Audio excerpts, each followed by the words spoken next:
Merci beaucoup donc pour avoir la chance de parler dans ce lieu théâtral absolument étonnant, c'est-à-dire que les niches ne portent rien. C'est le lieu même du théâtre. Les années sur années qui passent au balcon et qui nous diront les défuntes liaisons. Il y a, en plus, c'est une église sans signe de croix. Inox signo vincit, rien. Bon, c'est un lieu parfait pour parler de mathématiques. Donc, je vais essayer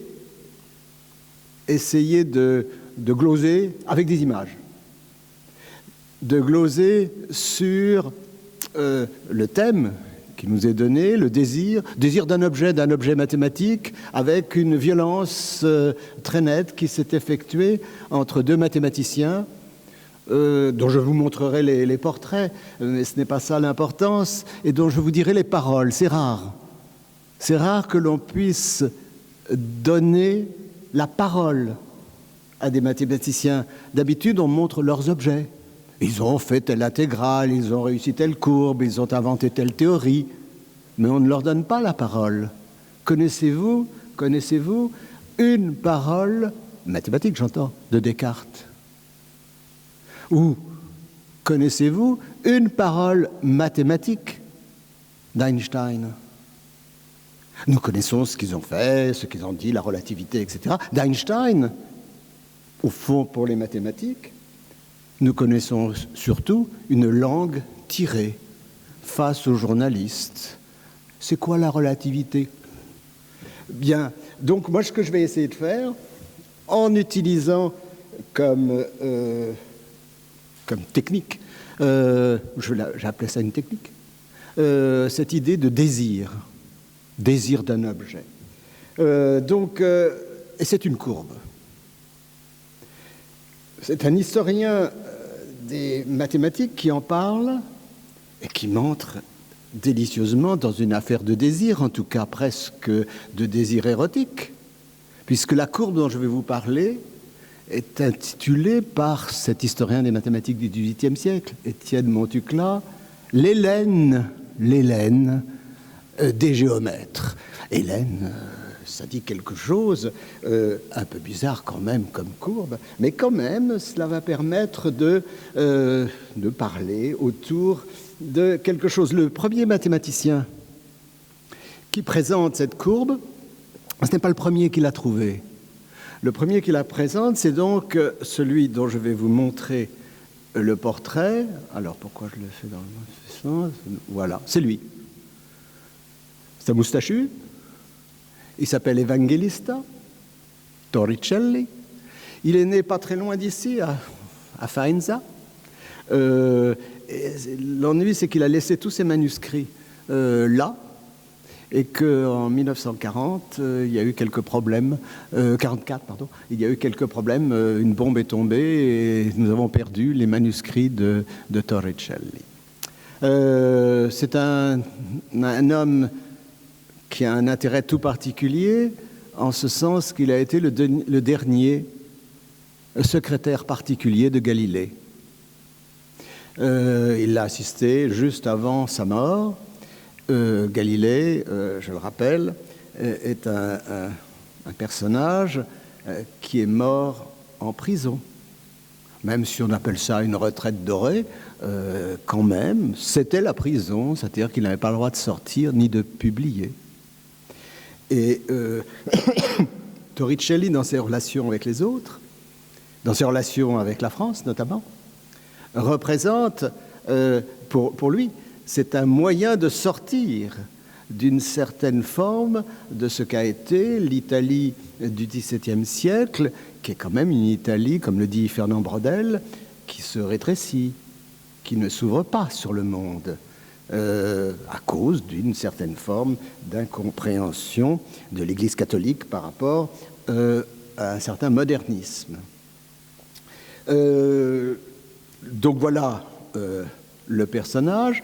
La courbe, elle, je suis assez précis là-dessus, je ne prends que des images du XVIIe siècle.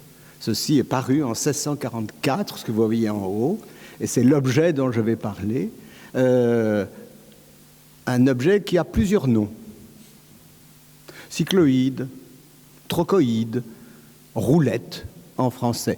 Juste petit aparté, il y a quelqu'un un jour, c'était dans un des que sais-je, je crois, une personne de responsabilité des que sais-je, qui s'est mise à parler de la roulette, mais de la roulette...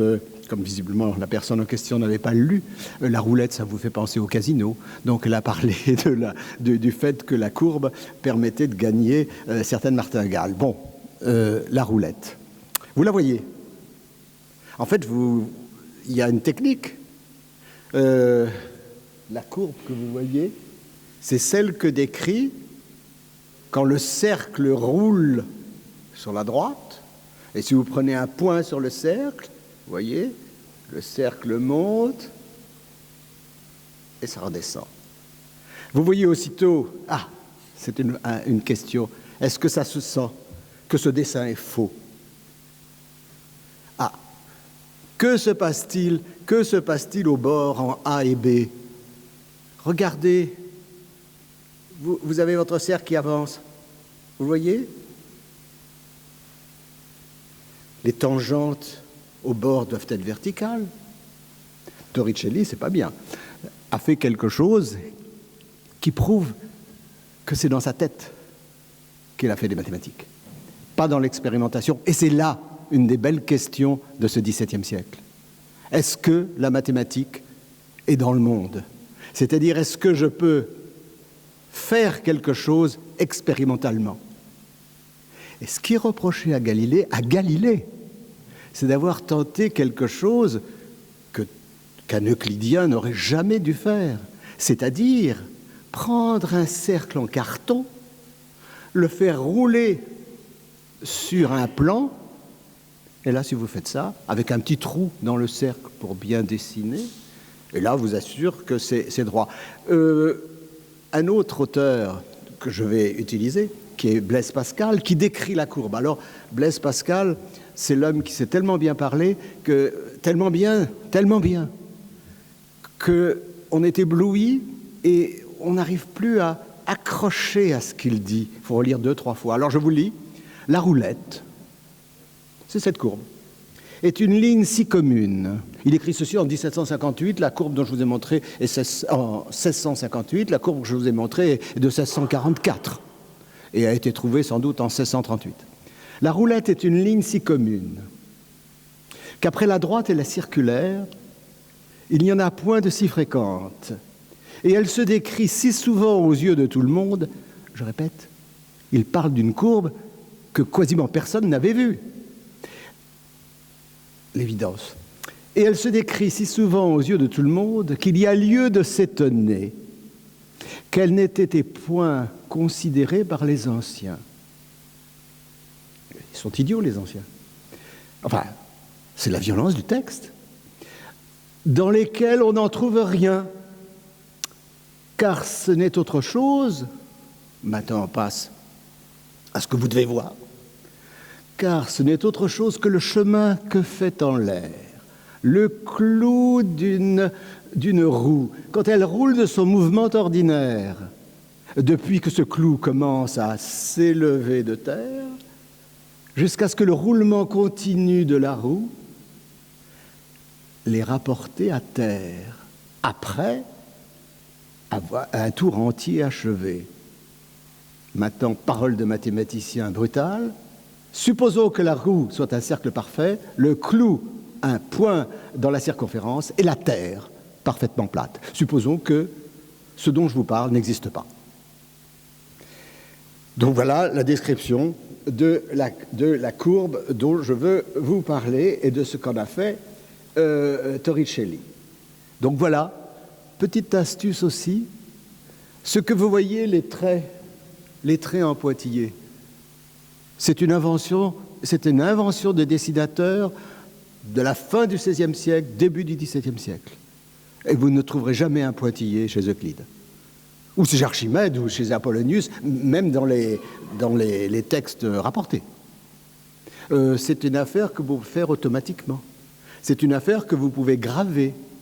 C'est une nouvelle technique qui s'impose dans le paysage de la technique. Alors il faut que je vous montre maintenant. J'ai montré le premier savant, alors je redescends. Voilà. Non, je ne fais pas bien. Voilà. Le deuxième personnage dont je vais vous parler, alors c'est un Français. Il s'appelle de son vrai nom Gilles Personnier. En fait, on lui a associé, dans des conditions un peu compliquées, Robert Val, de Robert Val, mais le seigneur qui lui a permis, il est né fils de paysan. Le seigneur qui lui a permis de s'appeler de Robert Val exigeait que l'on mette à côté de Robert Val le mathématicien, parce qu'il était devenu professeur au Collège Royal. Robert Val a oublié le mathématicien parce que, quand même, s'appeler dans les années 1640-1650 de Robert Val, ça vous pose un peu plus son nom que s'appeler Personnier.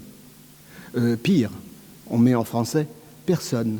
Donc, Robert Val, c'est une personne qui a éprouvé le besoin de se faire appeler autrement. Bien. Alors le tableau est assez intéressant, c'est j'ai pris ça un extrait, excusez-moi, la définition de l'image n'est pas très bonne, mais en fait, vous devriez avoir, je l'ai fait exprès, vous devriez avoir le personnage essentiel, enfin en tout cas dans le monde de la cour du XVIIe siècle, c'est-à-dire vous avez le roi Soleil là-bas, sur la droite. Et vous voyez que tous les personnages regardent le roi Soleil, Louis XIV, sauf celui que vous voyez en face de vous, Robert Val. Il ne le regarde pas. Imaginez une image d'aujourd'hui. Vous avez, mettons, je vais prendre une image non française. Vous avez Joe Biden en train de parler, et puis vous avez, mettons, Zelensky en image, et Zelensky ne regarde pas Joe Biden, mais regarde dans le sens contraire. Alors on dit, Robert Val, c'est un paysan, c'est un bougon. Alors, je crois que ça dit quelque chose de plus. Peut-être qu'il regarde vers autre chose. Vers quoi? Peut-être vers Torricelli. Parce qu'ils se sont disputés sur cette courbe dont je veux vous parler. Vous êtes aussi d'accord que pour un fils de paysan, là quand même, c'est sa chevelure, hein. C'est pas une perruque. Louis XIV porte une perruque. Robert Val porte ses cheveux. Longs, certes. Et pour un fils de paysan, être habillé de dentelle et ses chamarrures, en plus, vous ne voyez peut-être pas bien parce que c'est mal représenté, il porte bizarrement sur les genoux une sorte de grand drap de satin vert. Je ne sais pas pourquoi, ça ne fait pas partie de mon problème sur la cycloïde, mais quand même, pour un paysan, il y a une montre là extraordinaire. Alors, ils vont se disputer. Alors, je vous montre maintenant la courbe telle qu'elle est dessinée. Ah, vous ne la voyez pas. Hop, pardon, excusez-moi. Il faut que moi j'avance. Non, c'est dans l'autre sens. Voilà. C'est du dessin animé. Je l'ai pris d'une lettre écrite par Robert Val à Descartes, 1638. Si vous voulez savoir, c'est 15 janvier, mais on s'en fiche. Regardez. Est-ce que vous voyez le cercle sur la gauche? Oubliez le cercle à droite pour l'instant. Voyez le cercle sur la gauche. Alors, c'est celui qui tourne. D'accord? Et est-ce que vous voyez un premier point de la courbe? Alors, il l'a représenté, c'est petit x, petit y, petit z, θ, xi. Psi s'est trompé. Psi devrait être un peu plus bas. Est-ce que vous voyez? L'idée, c'est je représente la création de la courbe comme en dessin animé. Ah, un dessin animé à partir de quoi? Quelles sont mes positions? C'est sur la droite. Le cercle de droite, j'ai les positions du point sur le cercle. Toc, toc, toc, toc, toc, toc, toc. Vous la voyez maintenant, la courbe? X, Y, Z. Et là, vous devinez, vous voyez, vous considérez que les tangentes devront bien être verticales. C'est un dessin rare. Ce n'est pas le genre de dessin que vous trouvez, c'est un dessin constructif. La courbe n'est pas donnée, la courbe est construite à l'œil et elle n'est pas représentée.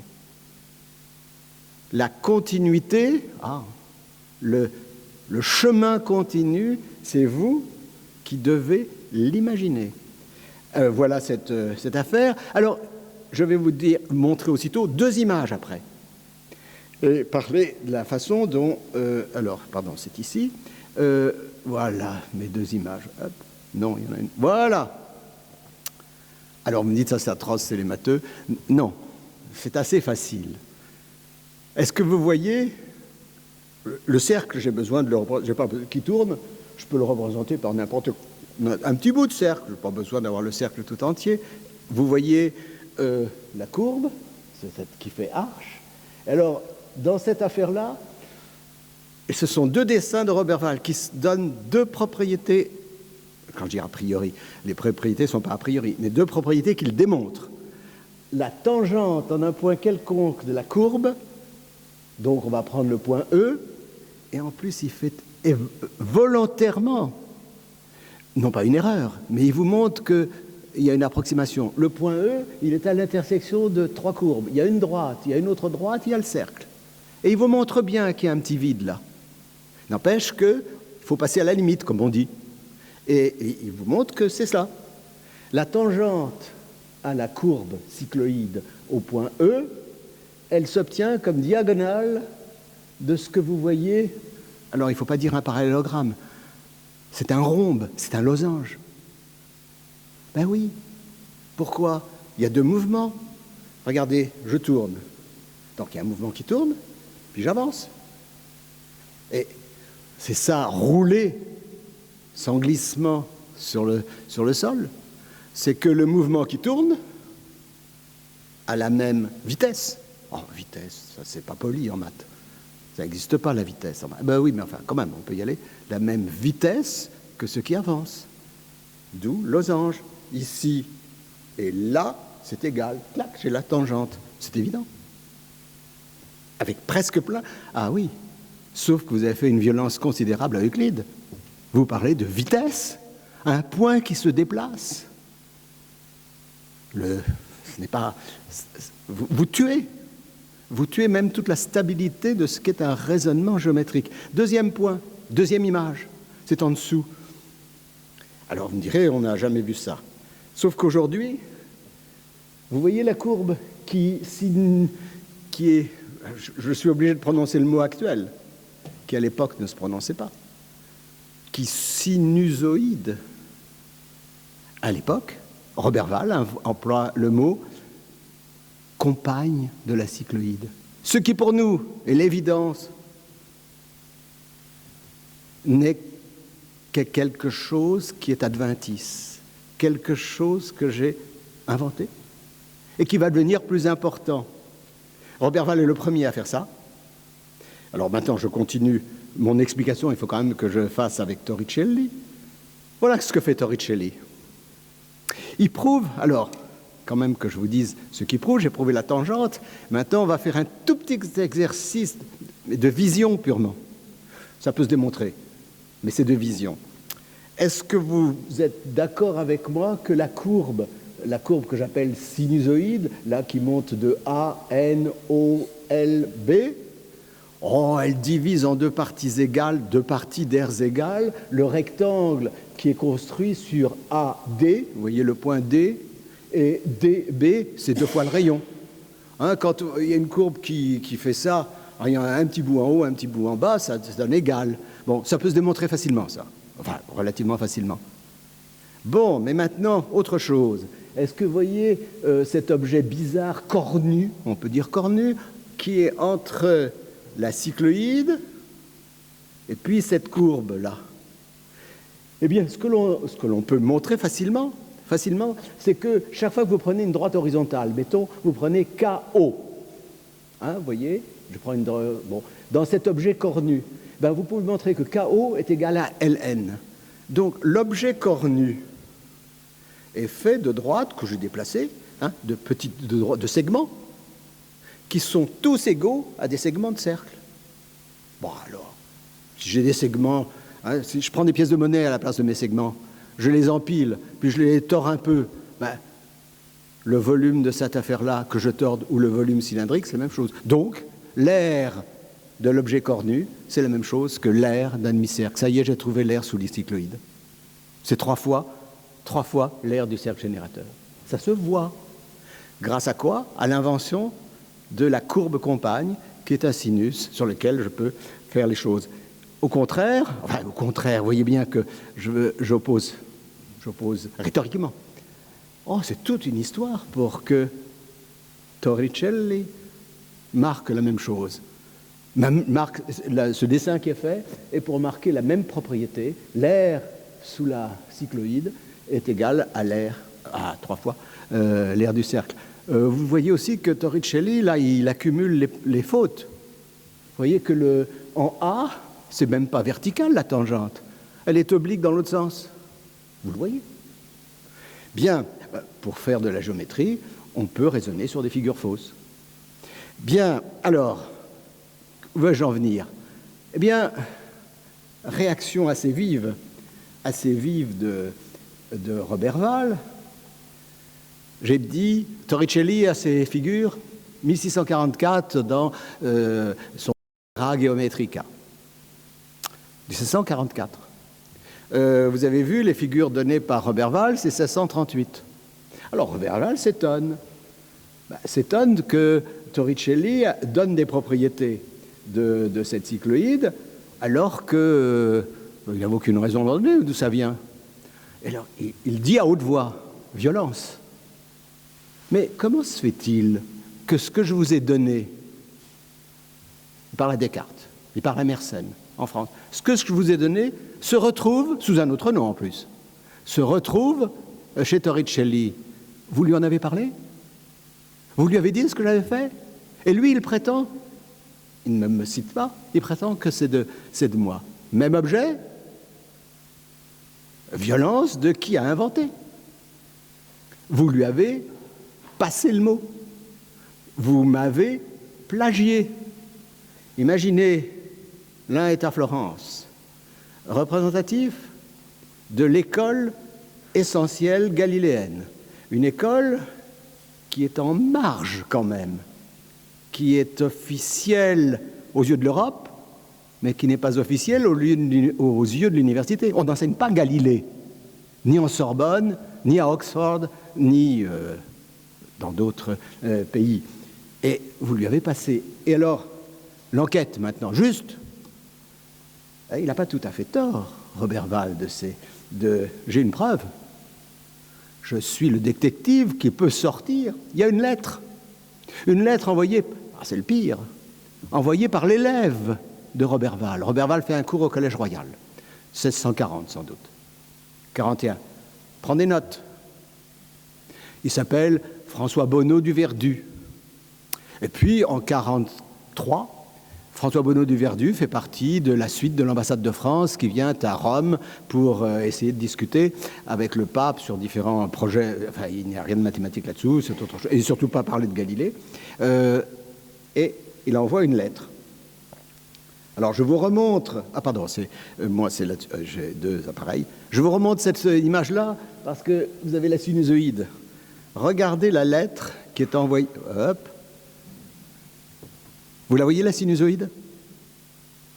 C'est un crowbar, comme on dit, rapide, qui explique François Bonneau de Verdu, qui explique à Torricelli, mon maître, là, il a trouvé un truc pas mal. Tu vois, tu prends le cercle, la cycloïde, tu la prends, mais tu peux l'obtenir à partir de cette courbe. Alors, c'est un crowbar, il dessine n'importe quoi. Oui, mais une fois que vous avez vu ça, vous avez l'astuce de Roberval, hein. Et là, on en est sûr, la date, si ça vous fait plaisir, je vais, parce que je ne le sais pas par cœur, la date de la lettre, c'est juillet 43. Je vous dis encore rapidement quelques mots, maintenant les paroles. Paroles de Roberval. Je reconnais notre trochoïde dans la cycloïde de Torricelli, et je ne perçois pas directement comment elle serait parvenue aux Italiens qui ne nous connaissent pas. Quel est plus, alors maintenant, petit humour, quel est plus un si grand homme, Torricelli? Me réjouit. J'espère d'autre part qu'il arrivera qu'elle-même soit mise en lumière avec ses tangentes. Vous avez vu qu'il ne les avait pas, les tangentes, Torricelli, et lui, il a vu tout de suite, il a entendu. Et avec le solide engendré par rotation autour de sa base, et peut-être autour de l'axe. Torricelli, le sarcasme. Oh, ce que j'ai fait, Il le dit en latin. Ah oui, toutes ces lettres sont en latin, je vous le traduis en français pour simplifier. Le latin est méchant, beaucoup plus méchant que ma traduction française. Exemple, Torricelli. Je suis aujourd'hui, je dois estimer bien heureux l'essor des bagatelles, des nougats, hein, l'essor des bagatelles que j'ai écrites. Enfin, bagatelles que j'ai écrites. Toi, tu as passé 3-4 ans à travailler là-dessus. Robert Val, sur des bagatelles, ça sert à rien. Qu'est-ce que tu perds ton temps? Rien. Et de ne plus les compter pour rien désormais, puisqu'elles vous ont paru dignes de subir votre jugement et d'être enrichies par vos observations. Oui, tu as rajouté des trucs, quoi. Tu compliques. Je continue. Nouveauté. Et tous les deux expriment un désir de courbe qui servent à du nouveau. Ils ne sont pas déjà les anciens, je l'ai déjà dit. Du coup, Torricelli va s'inventer un ancêtre. Quel peut être l'ancêtre? Oh, il ne va pas inventer Euclide, ce ne serait pas possible. L'ancêtre, c'est le père fondateur de ce qu'est Torricelli, Galilée, je lis. Cependant, on trouve encore des témoins à qui autrefois, 50 ans plus tôt, Galilée fit part de ses travaux infructueux sur cette figure. Il reste même quelques pages, personne ne les a trouvées, il reste même quelques pages du fameux mathématicien Galilée, où, déjà dans sa jeunesse, il avait dessiné. Et maintenant, vous allez entendre les mots et les mots du désir, parce qu'il les emploie. Robert Val. Torricelli. Je n'ai pas l'habitude de m'arrêter à des figures qui ne sont pas courantes. Ni à des solides qui, même s'ils sont nouveaux, n'aient au moins pris naissance de figures planes connues depuis longtemps. Arrière, la nouveauté. Et ceci essentiellement parce que le résultat de mes travaux, maintenant le mot désir, lorsque tout a été réussi selon le désir de l'esprit, ex animi voto dans le texte, doit pouvoir obtenir l'approbation unanime des hommes cultivés, communem literarum, et qu'il ne doit y avoir personne, puisque ça devient bien commun, personne pour être jaloux de figures que j'aurais trouvées moi-même. Je n'ai pas besoin de faire une explication de texte plus compliquée. Robert Val, lui répond sur ce que c'est que l'émotion mathématique, ce que c'est que l'émotion de la découverte, tout simplement ce que c'est que l'émotion. Il le répond comment? Alors c'est un texte assez extraordinaire, mais j'avoue, donc Robert Val, toujours en latin, mais j'avoue ingénument que je suis tout à fait éloigné de cet éminent état sans émotion de la vie philosophique. Moi, je ne connais pas l'ataraxie, lui répond Robert Val. Et s'il nous est possible de désirer une si grande béatitude intérieure, en fait, de me moquer d'être indifférent à ce que j'ai fait, à ce qui m'entoure, à ce que je ressens. Et s'il nous est permis de désirer une si grande béatitude intérieure, il ne l'est pas encore de l'espérer de sitôt. Moi, l'état philosophique, ok, après ma mort. En effet, alors, déclaration publique, en effet, en latin c'est très resserré. En effet, né dans la multitude, éduqué dans la multitude et gêné comme la multitude par les effets de la nécessité, je suis pauvre. Je dois gagner ma vie en enseignant. Donc, né dans la multitude, gêné par la multitude, éduqué dans la multitude, j'ai reçu l'enseignement de tout le monde. Je ne parle pas latin, moi. J'ai appris le français, point. Bon, il a appris le latin aussi. Mais j'ai l'habitude de vivre et de converser dans la multitude, de sorte que je n'ai pas encore appris jusqu'ici à ne pas être ému par les choses extérieures. Et alors maintenant, et il faut que je finisse, je vous lis rapidement. En vrai, moi j'ai fait beaucoup de choses. Vous riez, c'est vrai, ça à Torricelli, vous riez de ce que j'ai fait. J'ai fait des bagatelles, vous en riez. En fait, j'ai transformé votre monde mathématique. Je l'ai changé. Le plan technique, c'est vrai. Vous riez, pensiez de telles choses, ou pire encore, vous vociférez à mon encontre. Mais c'est moi qui, bien avant vous, ai inventé les trochoïdes, in Veneri. J'ai inventé les trochoïdes, les paraboles, les spirales, les tangentes, les centres de gravité. Bien mieux. J'ai trouvé encore plus et je l'ai rendu public. Une invention n'est pas quelque chose que l'on garde dans son propre cœur. Une invention ne mérite ce nom que lorsqu'elle est extérieure, rendue extérieure à moi, rendue publique. Alors bon, je ne vais pas vous ennuyer avec, je vous ai montré la chose, je termine sur, ça va, au point de vue du temps, je vous termine simplement en vous montrant un autre, c'est la même courbe, mais beaucoup de gens sont gênés. Ah, il faut absolument que les anciens, des plus vieux, aient trouvé. Alors là, c'est une invention absolument extraordinaire, c'est John Wallis qui dit « Ah, mais dans la bibliothèque qui est conservée au Savile College, dans la bibliothèque, là, j'ai trouvé un dessin. Ah, alors, un dessin de qui? Il ne peut pas prendre encore Euclide, Archimède, Pappus, non, ça ne marche pas. Ah, il va chercher un cardinal, Nicolas de Cus. J'ai trouvé le dessin de Nicolas de Cus, puis il vous le donne entièrement. Ah, le drame, et puis il vous donne la cote du livre de la bibliothèque Savile, comment ça s'appelle, à Cambridge. C'est un professeur d'Oxford, donc il vous donne la cote à Cambridge. Claire, personne n'a jamais retrouvé ce dessin de Nicolas de Cuse. Alors c'est un premier dessin. L'autre dessin que je vous montre, c'est une invention. Alors là, ça, j'adore excusez-moi l'image, j'ai pris ça d'un texte que j'ai malheureusement écrit en anglais, j'ai pas réussi à enlever le texte. Mais est-ce que vous voyez ce dessin étonnant? 1624, c'est une thèse passée par deux personnages, c'est une thèse 1624, une thèse sur la chute des corps et la loi de descente d'un corps galiléen. C'est ça dont il est question. Vous voyez, il y a un Putto qui fait quoi? Il aide une boule. Ah non, c'est pas une boule. En maths, on fait que des coupes. Donc c'est un cercle. Un cercle qui descend, qui roule sans glisser. Et vous la voyez, la cycloïde? Vous la voyez en pointillé, hein? 1624.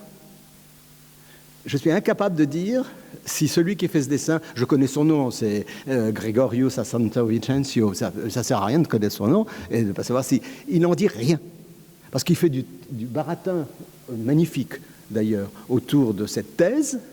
C'est lui le directeur de thèse. Donc, mais en ce temps-là, c'était un temps très reposant pour les élèves, c'est le directeur de thèse qui écrivait la thèse. Ça a changé, heureusement, ça a changé. Mais regardez, il y a un phénomène tout à fait étonnant, parce qu'en fait, ce qui est là, c'est une loi de la nature. C'est une loi de la nature qui est démontrée mathématiquement et qui sert, c'est ça qui est en jeu.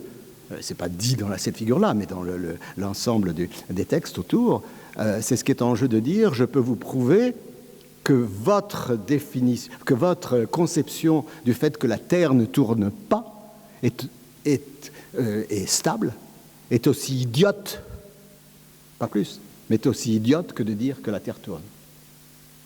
Parce que, imaginez, vous êtes sur un bateau qui avance, et vous vous enfermez dans la cabine, vous fermez toutes les vitres, vous mettez des volets, etc. Les mouches, que votre bateau avance ou que votre bateau n'avance pas, elles ont le même mouvement. Quand je jette une balle vers vous, c'est la même chose que si vous étiez à terre. Moralité, si la terre bouge, pourquoi voulez-vous que la loi de la nature soit changée. Pourquoi voulez-vous aussi que la Terre ne bouge pas?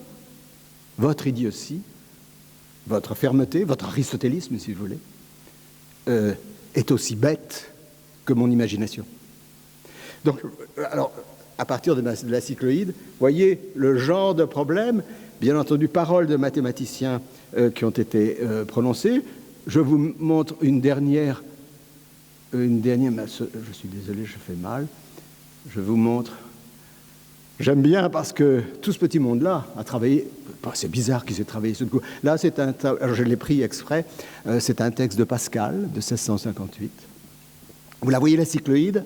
Puis alors maintenant, une invention nouvelle. Je vais donner le même nom à des points distincts sur la courbe. Ce qui lui permet pratiquement d'avoir, avec cette écriture du même nom que je reproduis, les idées, les notations du calcul différentiel et du calcul intégral. Il ne l'a pas, hein, le calcul. Il est là.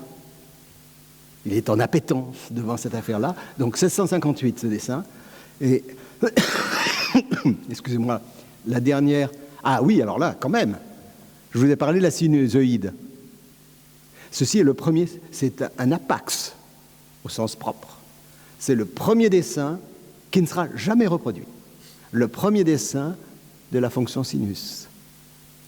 Et c'est John Wallis qui le donne dans un texte de mécanique tout à fait sur le Demotu de 1670, je crois. Là, celui-là est pris de 1695, mais en fait, c'est 1670, l'original. Hein. Et cette courbe-là, elle est mal dessinée, hein, peu importe. Mais elle va remplacer la cycloïde dans l'imaginaire mathématique. Et dernière image... Donc voilà, il se passe les choses. Mais jamais John Wallis ne dira « c'est Roberval qui m'a donné ça ». Non, Roberval, c'est un Français qui n'est pas sérieux, ce Français-là. En plus, Roberval est athée, et il le sait. Et Wallis, lui, il est anglican. Et il vaut mieux qu'il soit anglican, parce qu'il a pris le parti de Charles II, hein, et qu'il a été membre du conseil secret pour crypter des messages d'un certain prétendant, Cromwell. Hein. Donc, il faut qu'il fasse ça. Juste rapidement, une dernière citation. Ça, c'est un texte de Fermat. Je l'ai pris dans le seul texte publié par Fermat, De Equationem Localium Transmutatione et Emendatione, de la transmutation des équations de lieu et de l'enrichissement de ces terrains qui s'applique à plusieurs courbes entre elles, aussi bien que je puis comparer par comparaison de lignes. C'est la cycloïde sur laquelle il travaille, tout ce petit monde-là. Et la dernière, je crois que j'en ai une. Alors, encore un dessin des siens, cette fois-ci, Wallis, mais c'est des Anglais qui ont fait ça.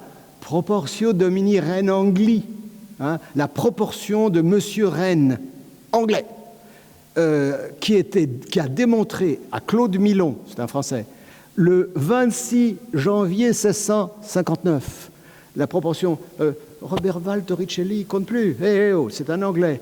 Cycloïs quadrupla est diametri circuli genitoris. Hein. La cycloïde est 4 fois le diamètre, il prend au lieu du rayon le diamètre. Ma dernière image. Ah non, pas tout à fait la dernière. Là, l'anglais qui complique tout.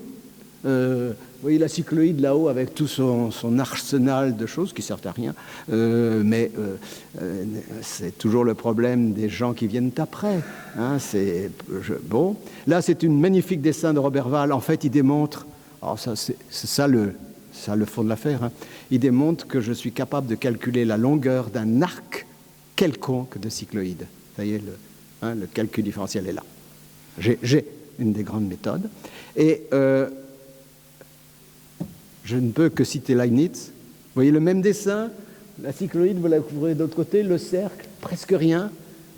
Et Leibniz explique là. À qui? À Huygens. Huygens, c'était son patron. Hein. Et puis Leibniz est parti tout seul. Et puis il explique à son patron, nous sommes là c'est un peu plus tard, 1690. Tu as lu Tu as lu les articles que j'ai fait paraître dans les Acta Eruditorum? Tu les as lus? Et t'en penses quoi? C'est la fondation du calcul différentiel intégral, il n'y a aucun problème là-dessus. Et Huygens dit, oh, c'est compliqué ce que tu as fait, mais quand même, je vais essayer de comprendre. Là, il lui donne, pour faire comprendre, cette seule figure. Hein. Mais on peut. Et alors, c'est le dernier moment.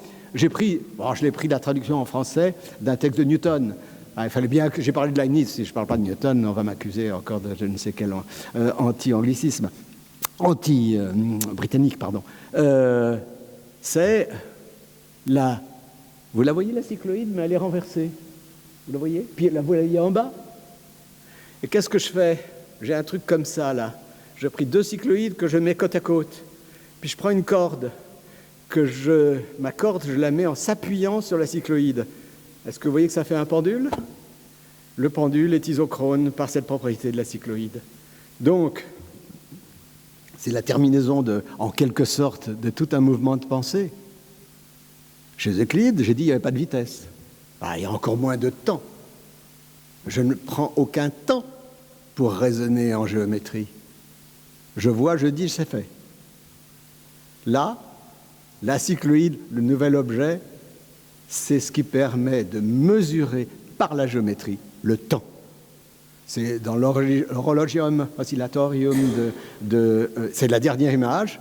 Hein. Nous sommes passés Torricelli, Florence, Roberval, Paris, Leibniz, Hanovre, Newton, Londres, c'est le plus simple parce qu'il n'est pas resté trop longtemps prof, à Cambridge. Au fond, hein, en peu de temps, et par des images simplement, nous avons fait un voyage dans la nouveauté, nous avons entendu une violence, un désir de courbe et un objet, mais il ne parle pas du même objet. Cavalieri veut magnifier son maître, Galilée, etc. Cavalieri derrière. Et Roberval, lui, veut dépouiller son invention de tout ce qui serait sa propre marque, sa propre maîtrise, sa propre habitude de la main. Il veut le donner au public de telle façon que le public s'en approprie les effets. Et ça y est, on arrive à un autre monde. Alors vous avez peut-être une phrase, et je termine là-dessus, une phrase assez extraordinaire.